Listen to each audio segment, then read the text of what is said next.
This is the HBTower 3-step ladder. The ladder has anti-skid feet. They are slightly angled so that they support the ladder properly on the ground. In order to open the ladder, start pushing down on the first step until it opens all the way. And then make sure this bar is up in here on both sides, so it is formally locked. And once that click is heard, and making sure it's down on both sides, it's good to go, and it can support a lot of weight. At the very top, there's a soft grip bar,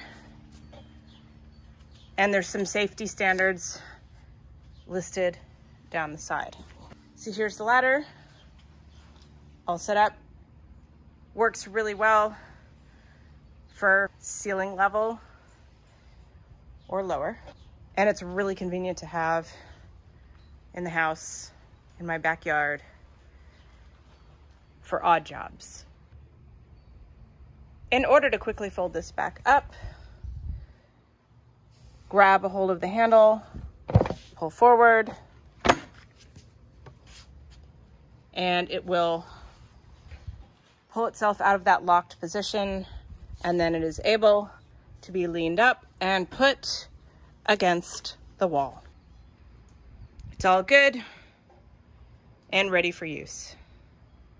Thanks for listening and watching my video. This is the HBTower 3-step ladder.